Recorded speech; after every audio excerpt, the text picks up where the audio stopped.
iPhone 15 Pro models are going to feature solid-state buttons and 3 Taptic engines.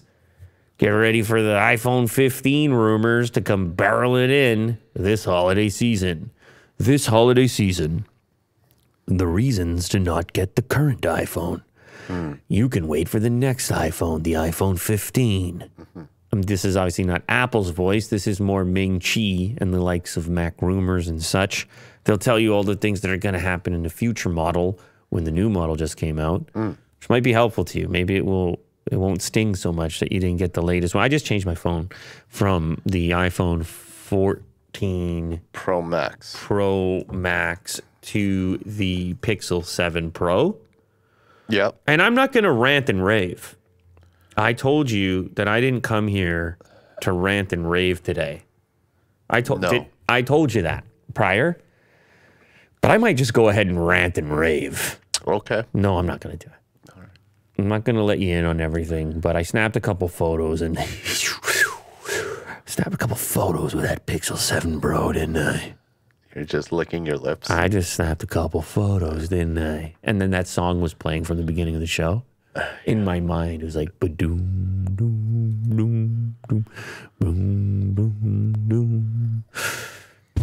There you go. That's the one. Yeah. You know, that's exactly how it sounds like. Yeah. I might have to take my Pixel 7 Pro and oh God, snap a couple photos. Yeah. Oh jeez.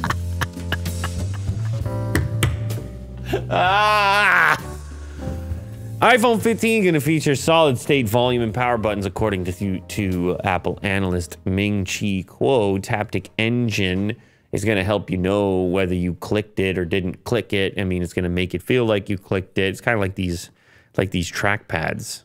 You swear that they're clicking, but there's like a whole vibration thing going on. In a tweet, he explained that the volume and power buttons on the next year's 2 high-end models may adopt solid-state, similar to the iPhone 7's home button. Oh, yeah, that's a good example.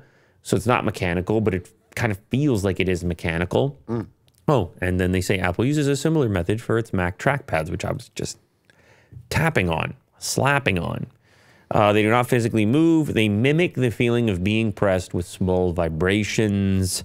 The new iPhones will reportedly feature additional Taptic engines on the internal left and right sides to provide feedback to users, making it seem as though they are pressing physical buttons. The change means that a number of Taptic engines in each iPhone will increase from 1 to 3. In addition, how about USB Type-C? Back in the conversation. That's exciting. Taptic, solid-state buttons, and USB Type-C. Sign me up. Let's go. Sign me up. Yeah. I might even put down my Pixel 7. Oh, by the way, for those wondering, and I think that they're probably out there, they exist. What happens when you have a cellular Apple Watch and you take your SIM card out of an iPhone and put it into a Pixel phone? At first, it was wonky town. I'm going to be honest with you. I had to unregister my number manually from Apple ID from Apple's website, and then it like slowly started to trickle through. And right now, as it stands, texts and phone calls are happening in both places simultaneously. So I'm going to give it a big thumbs up on that. Now, of course, managing the Apple Watch, if you have to do anything with it or set one up, you need an iPhone. So don't get carried away. Okay. But for where I'm at right now, this is working out weirdly, strangely well. I'm just putting that out there. So you're using an Apple Watch Ultra. That's right. With the Pixel 7 Pro. They don't talk to each other at all, and they don't really need to. Yeah. You get a phone call or a text, it goes to each one independently because this is cellular. Right. And its own SIM. Yeah, so it's all kind of cool, Will.